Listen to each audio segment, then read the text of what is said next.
And we welcome you into another episode of the best podcast available, home edition. No home videos, nothing like that, just us on some cameras, on our laptops. But by the way, we have microphones this week. Ooh, fancy. We're living the high life in our respective domiciles, and we are bringing you the best podcast available.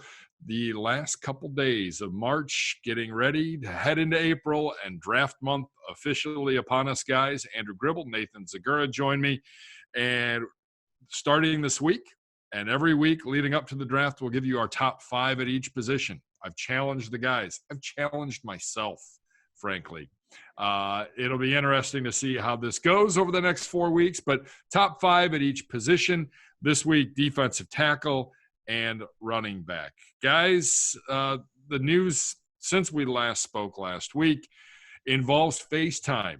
And you should probably buy stock in FaceTime if you somehow can, because frankly, it's just a service from Apple. That's all the NFL's doing. I'm not Apple guy. I'm Android guy. The green over here. He doesn't even know what buy stock. No, FaceTime, absolutely not. I'm buying stock in text messages tomorrow. Stop it. Gribble, stop it. It's already 2 minutes in. We're already done. Good night, everybody. Fantastic. Right, thanks. I'm going to eat that. No, you're not right going anywhere. Me there. No, it's great. A banana. You got a painting of a cow over your shoulder, which I haven't noticed before. I'm not going to lie. There might have been a set change. Apparently so. Yeah, we're having a little fun. This is what happens. So it's all good. We have to change things up. We can't have the same thing. I don't want to get stale. We're in a house for the next 30 days at least, I believe. Aren't we supposed to be inside till April 30th now? At least. Gibby, I think that's probably what Apple was thinking about 12 years ago when they introduced FaceTime. Like, we don't want to be stale. We got to keep innovating. Funny. I use my Android. It works just fine. Thanks. All right. Top 30 interviews, normally done in person, teams flying guys in for all day sessions and meetings and whiteboards. And there's a lot to be gathered from those. Unfortunately, no one's traveling. Buildings aren't open. They have gone to FaceTime. Now, the rules of engagement involving FaceTime: interviews can't last more than an hour. You can't talk to a prospect more than 3 times a week. You can't interfere with their schoolwork. Anyways, those are the rules of engagement on FaceTime. And Gribble, I know last week you had said it. You have no sympathy for anybody. We're all in the same situation. We're all working from home. This is what we've become. FaceTime for an hour, a couple times a week, visiting your favorite prospect. Yeah, and it's tough. I mean, we can speak to it from our own experience. I mean, sometimes we've had to tape about 4 or 5 of these before we get the signal right. Now, I'm curious, like, what happens during this time frame if your internet's bad, and like, does that count toward your total? Like, this is almost these rules. It's just so interesting because it's almost like they're back to the recruiting process out of high school, where these guys are limited to all the contact they can have with teams and the meetings. And clearly, at the end of the day, these meetings are a fraction of what they used to be under the old system. Like, 1 hour on FaceTime does not equal 8 hours in a facility. It's not even close. So, I mean, that it goes back to what we talked about last week. These are only now these were a small part of the process to begin with. Now it's going to be an even smaller part of the process. And I think it's going to force teams to be really creative and almost treat these interviews like they would at the combine when they're limited to just such a small amount of time. They have to get the questions answered that they need answered instead of just getting an overall feel for the person. Yeah, I think that's right. And I think it's going to be, you're going to have to rely on your scouting department who went out and spoke, your area scouts who went out and talked with his teammates and talked with the coaches.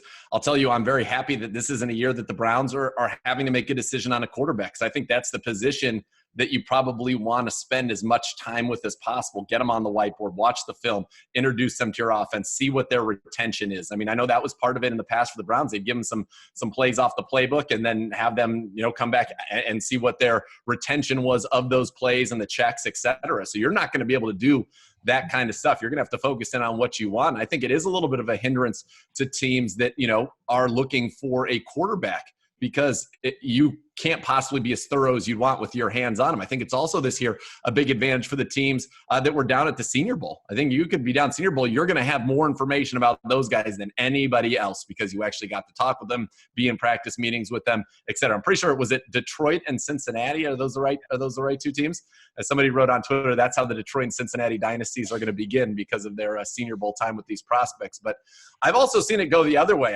I know that there was a time a player came into our building who was raised down in the South and was raised by his mother and was very, very polite and was deemed too genteel and docile. And unfortunately, the Browns ended up passing on this player who's gone on to be incredibly successful in the NFL. So sometimes maybe too much information can be bad. In other cases, you need more information. So the one thing that Gibbs said all along that I agree with, and that is that these players are – these teams are all in the same boat. Everybody's playing by the same set of rules, whether they like it or not. And so the teams that can find a way to create an advantage within these rules are the teams that are going to have the most success under these parameters. And I think when you think about the Browns and having Paul DePodesta here as a chief strategy officer and the things that he's been through in terms of drafts in multiple sports now, I think that we have somebody who's going to have an idea of a way to come up with a good strategy along with Andrew Berry and Kevin Stefanski to make the most out of what we are able to work with. You know, Tom Pelissero back and forth with a couple former NFL execs last week, and I took this from his tweet, and he went through and was doing a couple different things about the challenges that guys are facing. He says the challenge created by elimination of most pro days, workouts, etc., as team execs explained it, 30 to 40% of players on a team's draft board won't have verified measurements. 15 to 20% won't have a medical grade. I don't know about the verified measurements thing. I don't know if that's a big deal. The medical grade, I think, is probably the much bigger one, Gribbs.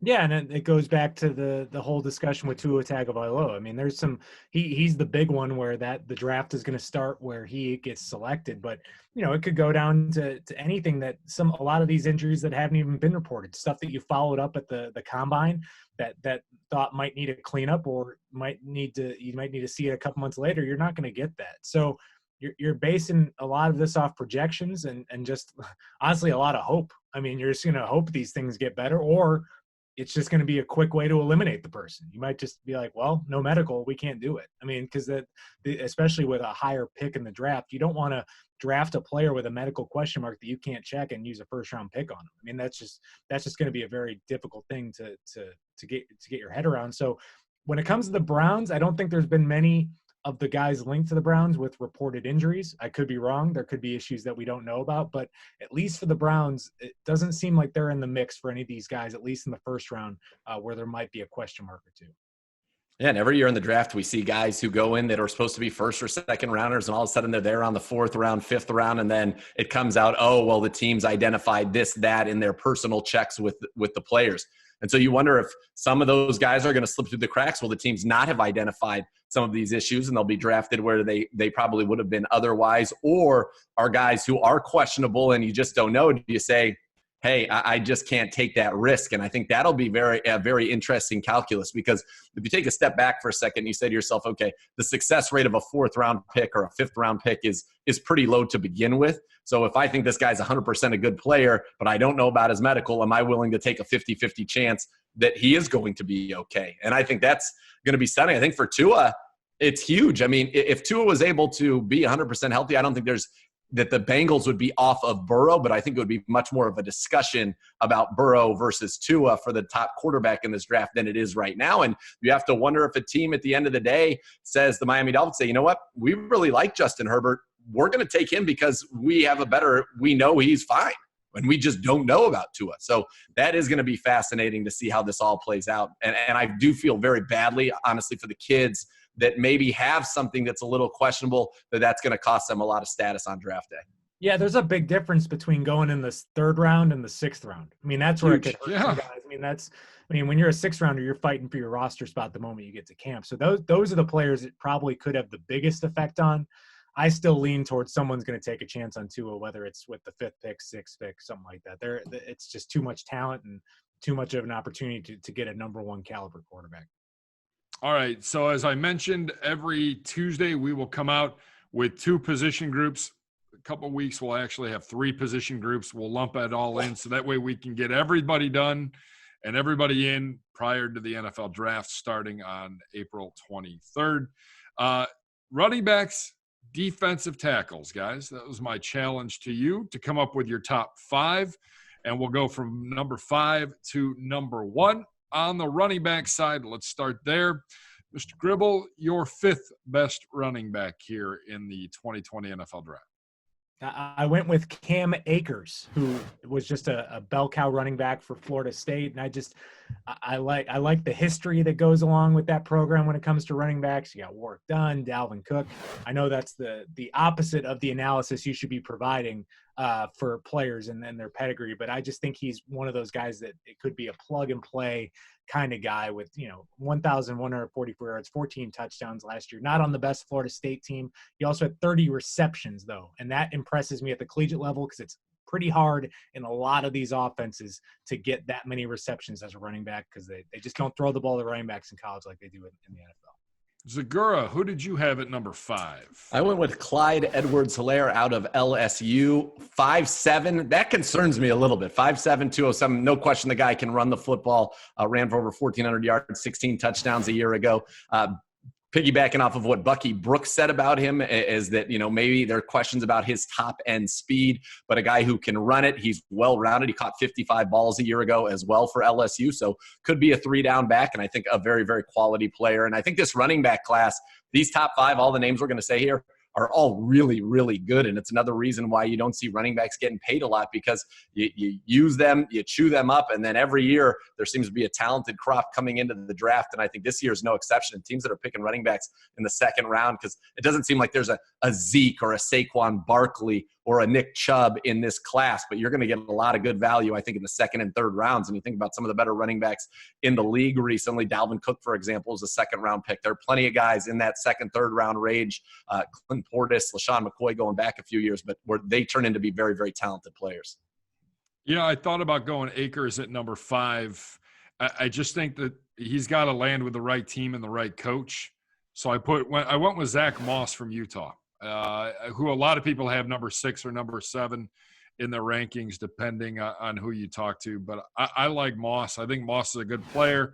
He's well-rounded, catch the ball, has decent speed, and really is that bell cow kind of back that I think NFL teams will crave. At number 4, Gribbs, who did you have?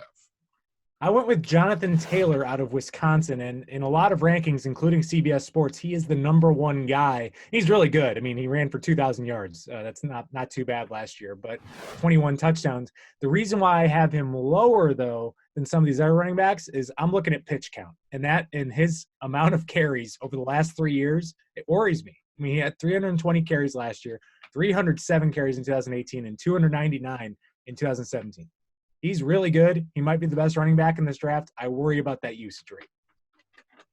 Yeah, Gribb's talking about a guy who it's 926 carries in 3 years, but 6,174 He's really good. touchdowns. Never below 1,900. He's really good. He'll come up 3rd on my list. I had Cam Akers 4th on mine. He can do it all. Again, another solid running back. And I think it's a very good class for running backs, and teams that are looking for them. Again, the Browns are not in the market for a running back at all, are going to find, I think, some pretty talented players out there. And Akers is another one of those guys. He can run it, he can catch it, an all-around solid performer. Yeah, I had Helaire from LSU as my 4th running back. Taylor was right just ahead of him, and I thought it was almost a coin toss. You're right, Gribbs. The whole how many carries that you've gotten, it's almost the Alabama running syndrome for those backs coming out, and how that has scared off a number of NFL teams. The amount of work that some of these guys have had in college definitely has to be a red flag. All right, number 3, Gribbs, what do you got? I went with DeAndre Swift, and if his NFL comparison by Lance Zierlein comes true, you've got your running back for the next 25 years, because he has been compared to Frank Gore on NFL.com. He's coming out of the Georgia pedigree. He's a very good running back. I think he's probably more Sony Michel than he is Nick Chubb, but I think he'll produce more at the NFL level than Michel has so far. Zegura? I went 3. I went Jonathan Taylor. I mean, 3 straight years over 1,900 yards. There's no question he can run it. Had a great combine in terms of showing off his athleticism and his ability to catch the football, because his first 2 years at Wisconsin, they didn't ask him to catch it at all. Under 10 catches. The last year, I think he had 25 receptions. So this is a guy that's being able to show off his athleticism at the combine, because when you put the tape on, natural runner, great vision, great power, true bell cow running back.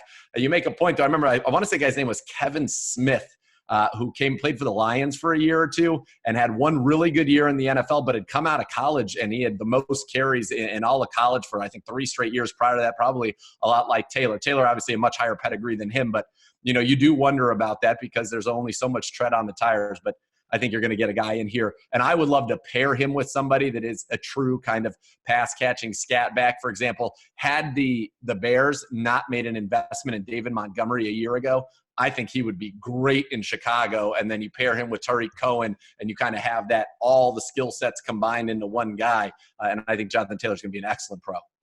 All right. Gribbs up next at number 2. Who do you got? I've got this guy higher than both of you guys, and that's Clyde Edwards-Helaire. I mean, I was sold after the Alabama game. I mean, he was overshadowed by Joe Burrow, but he was a monster in that biggest moment of the season. He had 103 yards rushing, 3 touchdowns, 9 catches, 77 yards, 1 touchdown. And the stats don't do it justice. He broke like 1 million tackles in that game. He is a beast. I don't care what his measurements are.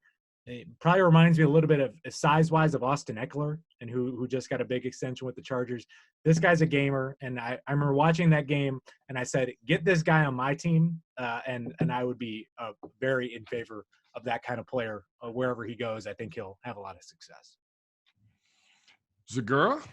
Number 2 for me was DeAndre Swift. Now, Bucky Brooks would say this is the headliner in the running back class, explosive 3-down back, home run hitting potential, as Gribbs talked about, probably, and rightly so, more Sony Michel coming out than Nick Chubb, but a lot of people really wanted Sony Michel and liked him coming out of that draft class. And I think this kid is another tremendous talent. Not number 1 on my list. I'm going to go with a little local flavor for number 1, but tremendously talented from a school that, frankly, all it does is produce stud running backs. Yeah, it is. I know most of the positions will favor, the big schools, but this is a unanimous position that if you came from a Power 5 conference, you're on this list from a running back standpoint, Gribbs. And I think a lot of it, you went back, going back to what you talked about with Helaire. I mean, big games, big moments, these running backs have shined. Yeah, I think it just comes down to it. These are the guys I trust. I think it's just weird. You're making a lot of athletic projections with a lot of these other positions. With running back, just give me someone that's produced, and I know I can rely on for 4 years, because that's really what most running backs end up being, outside of the Adrian Petersons of the world, potentially the Nick Chubbs of the world. We'll see in a couple years, but these guys are you want them hitting you already want them to have hit their prime by the time they're stepping into your lineup. All right, who do you got at number 1, Gribbs? I'm going with the homer pick with J.K. Dobbins, and this is despite the Lance Zierlein comparison to Dominic Williams, who I had to Google when I looked that up. But that was the former LSU running back from the early 2000s who only played for a couple of years in the NFL. I just saw enough of Dobbins to believe I think he's just going to be plug and play. If I'm doing one of those early fantasy drafts, get me him number 1. I think he's just someone that's going to be a bell cow, that is a gamer. He's played against elite competition. I just trust him the most. Zegura? Yeah, I went Dobbins as well. He's one guy that I've probably seen the most of, to be perfectly honest. And every time I see him, I'm impressed. I think, the fact, one of the reasons they lost to Clemson is because he went out of that game. And I think J.K. Dobbins is an absolute stud, another 2,000-yard season. And I think he's a guy that's going to be, a good for 1,200 yards rushing, 400, 600 receiving, and just be a consummate pro, an electric playmaker. And I think we took it for granted because Ohio State's so talented at so many other places. But J.K. Dobbins, I thought, was sensational this year.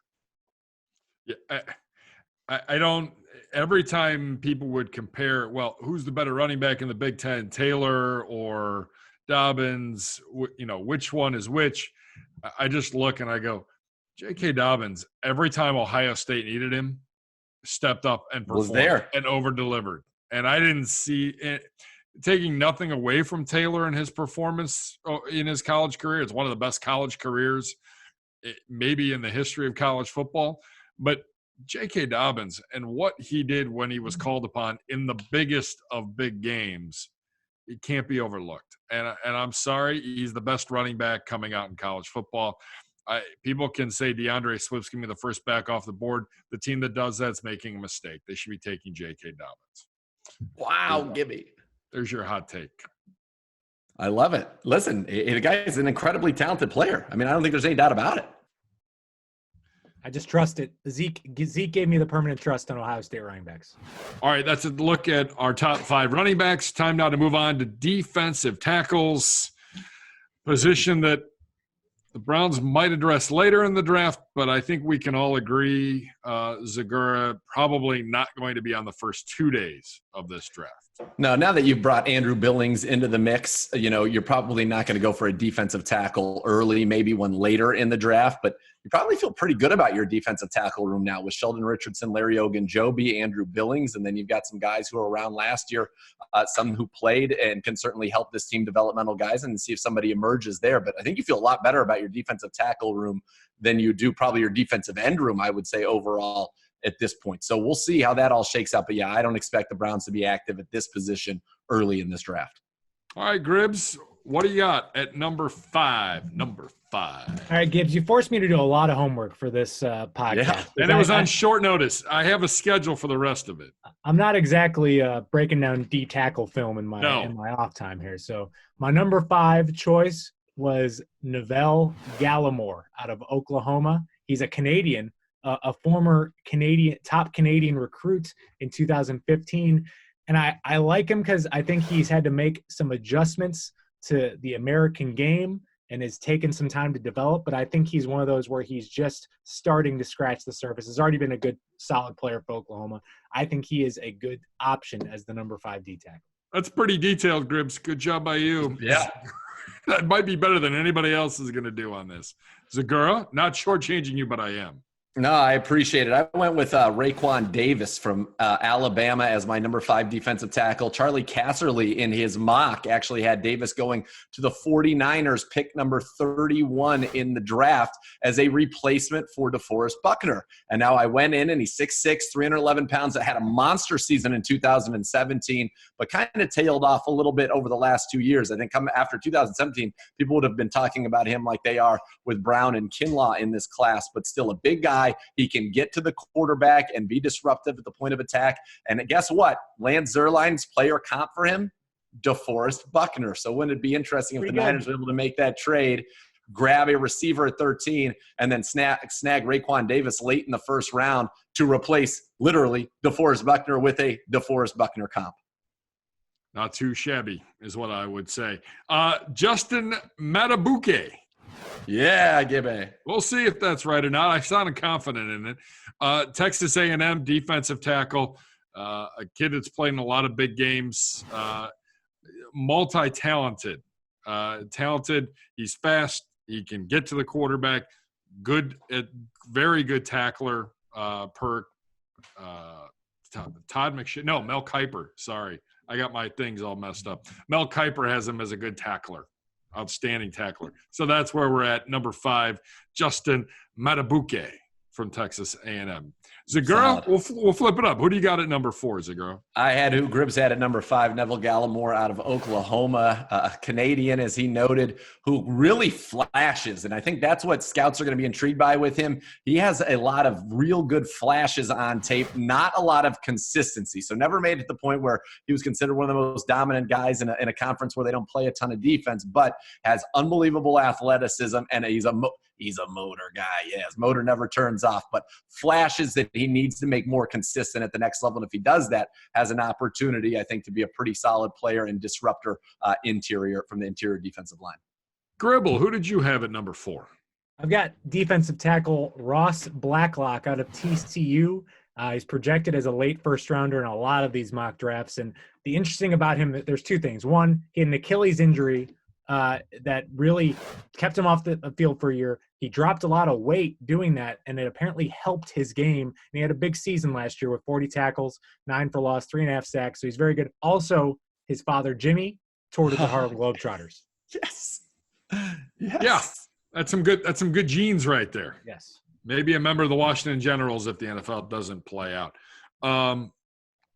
That's a guy that I've seen everywhere from between 10 to 15 all the way to 25 to 32 and even falling into the early second round. I mean, he's been all over the place. Everybody seems to like him. They just don't know where the fit is, I feel like.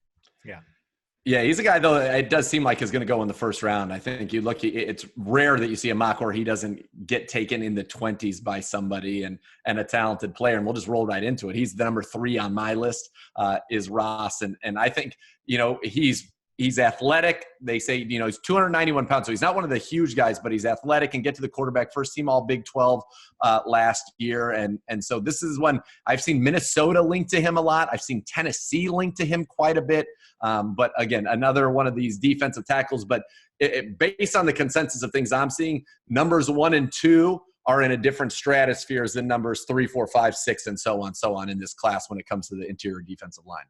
Basically, Zegura and I had the same numbers 1 through 4, just not number 5.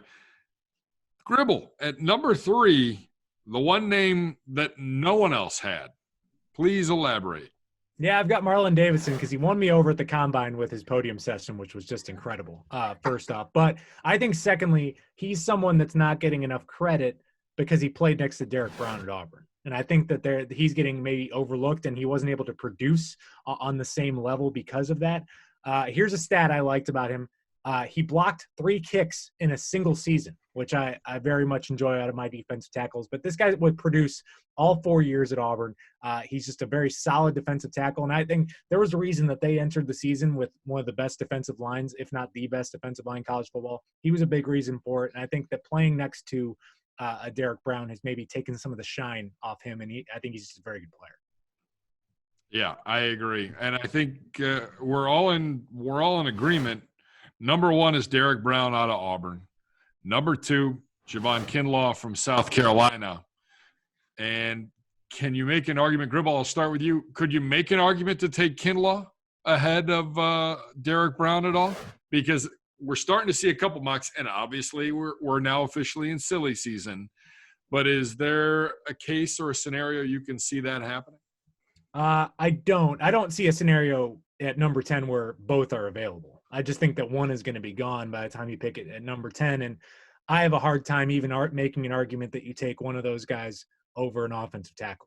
I just can't do it at this point in the draft. I mean, maybe if both those guys are available at number 10, maybe you trade back because I'm sure another team might be more interested in that position.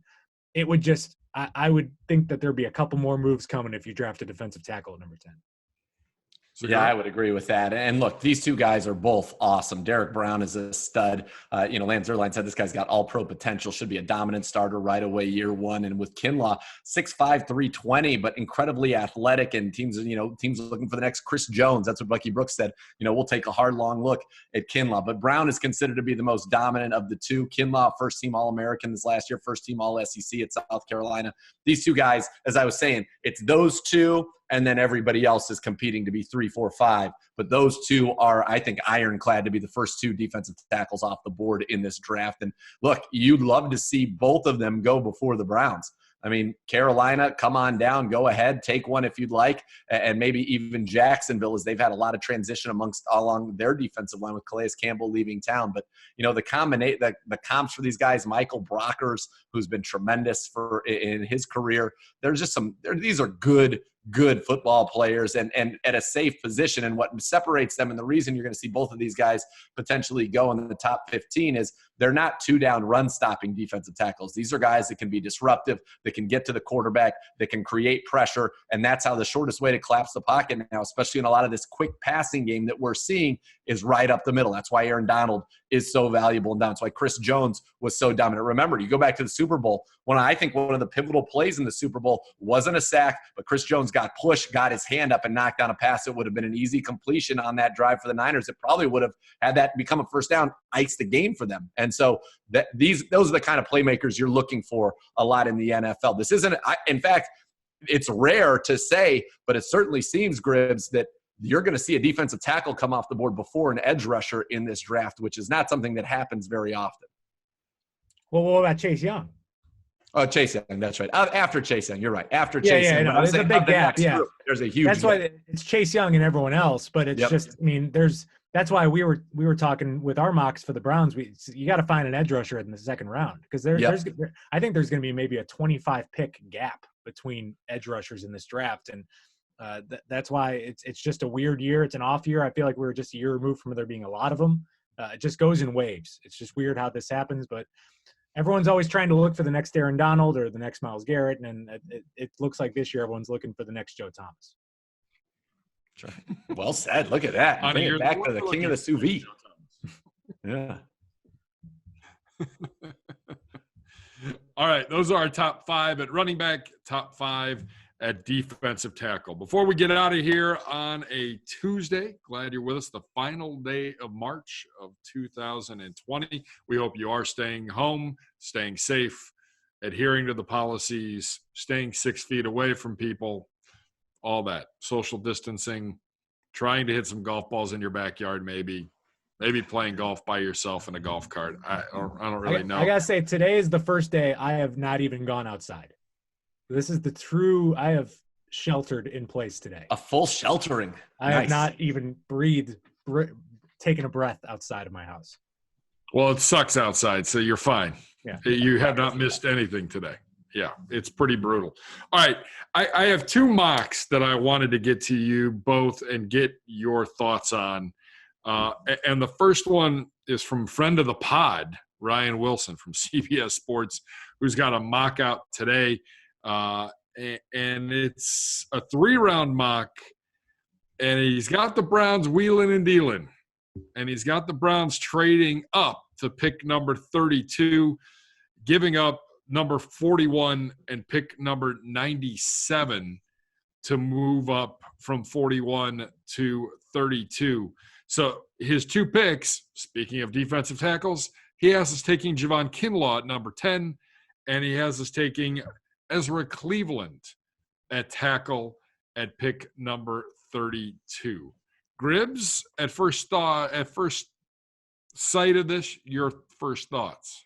Well, the part you didn't explain is that the reason why the Browns drafted Javon Kinlaw at number 10 is that he has the worst nightmare unfolding, and that's 4 offensive tackles coming off the board before the Browns pick at number 10. And so let's hope that's not the case. That would be, if you're looking for one of those top offensive tackles and not having a shot at them, I would not be thrilled about that. But I do wonder if in that unfortunate situation that happened, would you then risk it to then use that pick on someone other than an offensive tackle or trading back to get the guy that you really want? And that's where I wonder. I mean, we've talked about Ezra Cleveland maybe being someone that's a sleeper there, but I would wonder if you would risk it getting to that point in the draft and waiting to go get him. Let me just refresh my mind because I believe in this draft when he has the Browns taking Javon Kinlaw, isn't it true? Easy. I know. I don't like it either. Isn't it true that Okudah's on the board? Shocking development. Yes. So in that case, we're taking Okudah. I don't even think there's a question about it. I know we have Denzel and I know we have Greedy, but Derek Brown. Nickel is a base.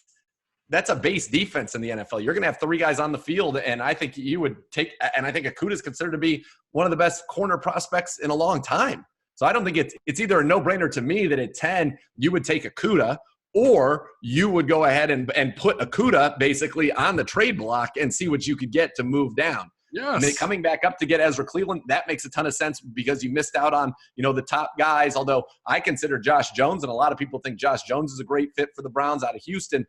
You can maneuver around in this first round, but I really think if 10's on the board, you're either taking Okudah or holding an auction for Okudah and getting an offer that you feel you can't refuse. Yeah, it really is the worst case scenario. But yet it could be a great thing. If Okudah was on the board at number 10, I would think he would run to the podium. He's got Wills going to the Giants. Pick number 7 is the wild card. Tampa Bay moves up and flips with Carolina. I can't imagine Carolina doing Tampa any favors since they're in the same division. We should probably look at that too. They've got it, and he's got them taking Wirfs, Andrew Thomas gone at number 8, and number 9, Becton goes off the board. So 4 offensive tackles gone. I just can't see us taking a defensive tackle, even if for some reason Becton, if they were all gone, I don't know what you do. But even like, I don't know, say Akuta's gone too. But then I think you're shopping the pick for a quarterback because the only other people off the board at that point aren't the quarterbacks. Okay, I think I think 3 quarterbacks are going to go. So 4 offensive tackles go. That's 7. That means out of Chase Young, Okudah, Isaiah Simmons, and Derek Brown, there can only be a couple of those guys gone, right? And if somebody jumps up, a lot of people think somebody's going to take a receiver in the top 10. I think everybody's sleeping. I know this receiver class is good, but if you pick it in the top 10 and you want a receiver, a playmaker for your young quarterback, you're not going to – yes, you can get a good one in the second round, but when you want to take the best receiver in the great receiver class, sure.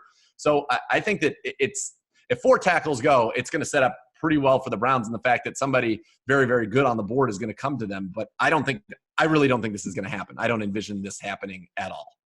No, I would certainly hope not. I hope you get one of the big 4 tackles that are on the board indeed. Now, could you see the Browns moving up to 31 or 32, maybe even number 30, trying to move into their late first round, giving up a couple assets later in the draft? Gribs? Maybe, but you're not carrying the same clout that you have in these past couple of drafts. You only got 7 picks in this draft. We're not talking about the double-digit era of the last few years. So it usually takes a decent amount to move into that spot. So I would say no, and I certainly hope you're not having to do that to get your future starting left tackle. Zegura? Agree. I mean, I think there's some appeal to it, right? You get the 5th-year option, and teams at the end of the first round are often more amenable to moving out. You know, we got a 3rd-round pick, that compensatory pick from the Texans and the Duke Johnson trade. Could that 41 and that pick be enough to get up there to get somebody you really, really wanted? Maybe. So you don't want to see it because I think we do need to add some quality players because you look at this roster right now. And you know, there are a lot of people on 1-year deals. So you're going to need to have some, you know, succession planning going on all over your roster. And the best way to do that is to identify guys in the draft. And this is a draft where, you know, the 1st, 2nd, and 3rd round are going to be really loaded with talent. So to get 4 guys in those rounds would be much more ideal than not. All right, Chad Reuter on NFL.com with a mock out. It's a 4-rounder. He's got us taking Andrew Thomas at number 10 with Isaiah Simmons still on the board at that point and going number 11. That's a decision that I don't I'm glad I don't have to make that decision. Andrew Thomas at number 10. He's got us taking a guard at 41, a linebacker at 74, a safety at 97, and a defensive tackle at 115. Going back to what we've been talking about, you probably have to go get a defensive end in that 2nd round and not a guard. Gribs? Yeah, the guard is the one that I scratch my head at, and I agree that the situation he has unfolding where the Browns have to make a choice between Andrew Thomas and Isaiah Simmons, I don't want to make that decision. Like, no, that's a tough one. But if Thomas is the guy you identify as the best fit for this offense, I think you've got to make that pick over Simmons. The reason why we get to this situation, though, is because he has Henry Ruggs III going 8th to the Denver Broncos, who traded up with the Arizona Cardinals in this spot. Which is interesting because you think the Cardinals would want to secure something there, but they're probably getting a nice little return on their investment.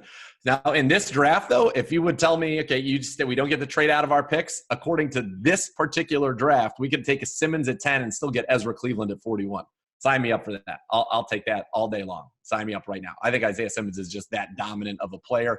I think he fills a huge need for us. I think he would come in and play linebacker in this defense alongside Mack Wilson and Sione Takitaki, and I think that's a massive need, and he's a guy that you could play all over the place, and you're getting really, I think, a top 5 talent in this draft, if not maybe, top 2 non-quarterback talent in this draft. So if he's there, I would have to think long and hard about it and just know that I could make a move for offensive tackle. But it eliminates the opportunity to get one of those defensive ends in the second round. And in this particular draft, you have guys like A.J. Epinesa would still be on the board, Bradley Anai out of Utah.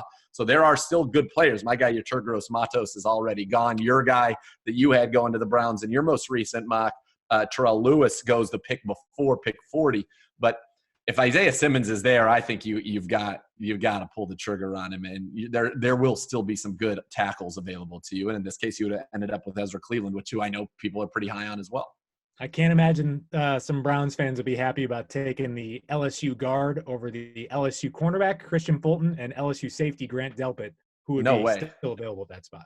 I think the Browns are happier with Teller Forbes at that right guard position than the outside world believes the Browns are. And I think when you got Bill Callahan here, you're going to have basically three known studs. One guy that if you draft a tackle at 10, let's say, or early in the second round, let's not forget Mitchell Schwartz was a second-round pick. There are plenty of tackles that are second-round picks that have wonderful careers in the NFL. But you would have four guys that have real pedigree, and then you've got Forbes and Teller who, with Bill Callahan, that's why you brought him in here to get the most out of him. I think you feel pretty good about that. I think that is real estate that is not going to be used on a guard. 41, I just don't see that happening. All right.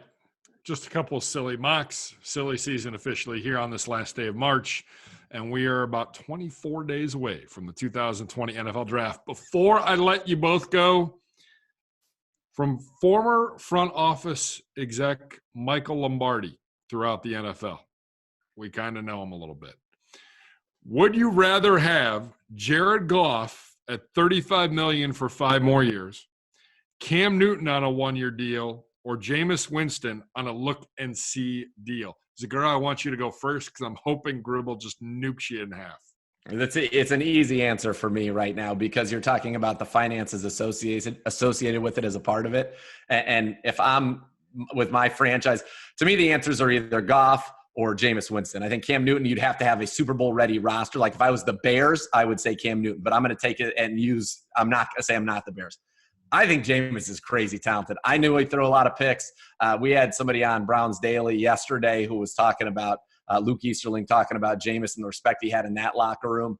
And that, there are guys, you cannot tell me, and this maybe helps Gibbs in his taco bet that I'm going to be feasting on when the Bucs go to the playoffs. But Mike, there's no doubt in my mind, Mike Evans and Chris Godwin, when they found out the news, are sitting in a room and they're like, are we going to average 17 yards a catch and be catching bombs like we were from Jameis? Jameis over 5,000 yards last year.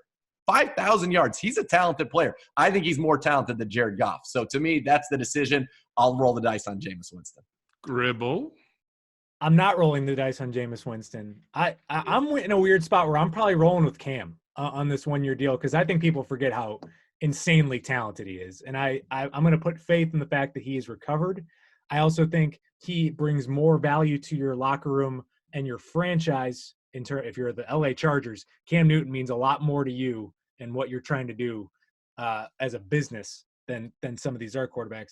And I think the argument for Jameis is one that it blows my mind that people can defend the interceptions. This is a fantasy football argument for Jameis Winston.